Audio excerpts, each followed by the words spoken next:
आपण भारताविषयी बोलतो तेव्हा आपल्या डोळ्यासमोर एक अशी भूमी येते जिने हजारो वर्ष आपलं आंतरिक जग म्हणजे चेतनेवर प्रभुत्व मिळवलं.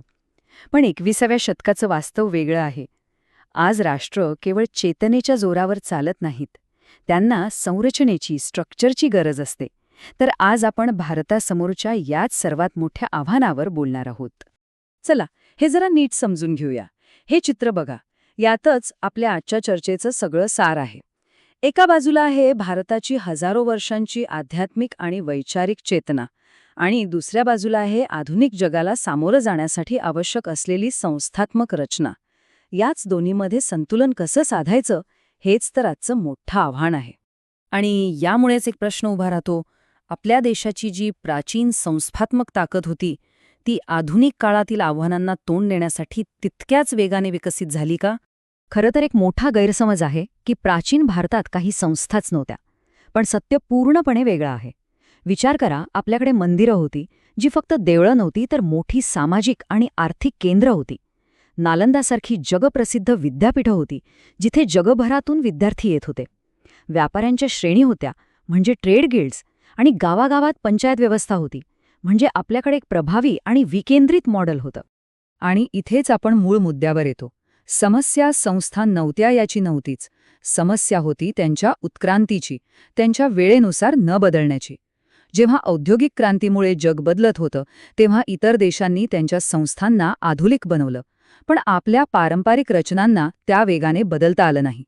आणि याचमुळे आजच्या भारतात एक मोठी पोकळी, एक मोठी दरी तयार झालीय.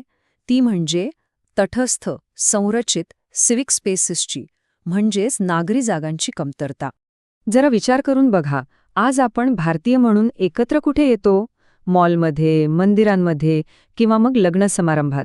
आणि हो, हल्ली व्हॉट्सॲप ग्रुप्सवर. सध्या तरी आपल्या सामाजिक भेटीगाठी याच ठिकाणी होतात. पण मग खरंच विचार करण्यासारखी गोष्ट ही आहे की ज्या देशांमध्ये मजबूत नागरी संस्था आहेत, तिथे अशा जागा काय काम करतात? त्या फक्त एकत्र येण्यासाठी नसतात, त्या सोशल ल्युब्रिकंट म्हणून काम करतात, जिथे वेगवेगळ्या विचारांचे, स्तरातले लोक एकत्र येतात, एकमेकांना ओळखतात.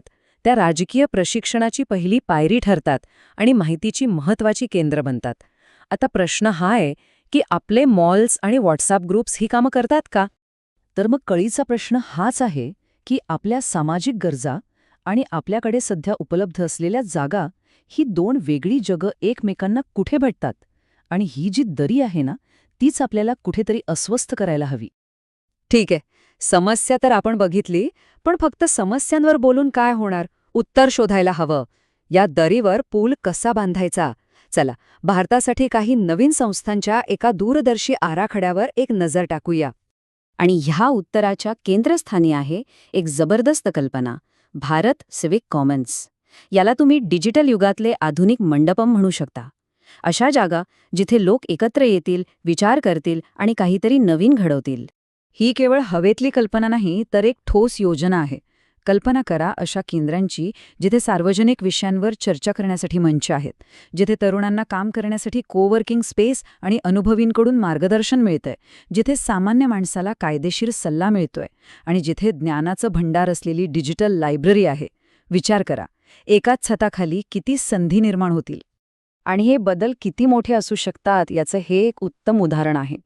आपली सार्वजनिक ग्रंथालयं, ती फक्त पुस्तकं ठेवण्याची धूळ खात पडलेली जागा न राहता, त्यांना आपण नॉलेज कॅफे, स्टार्टअप हब आणि समाजाला जोडणारा एक कम्युनिटी इंजिन बनवू शकतो.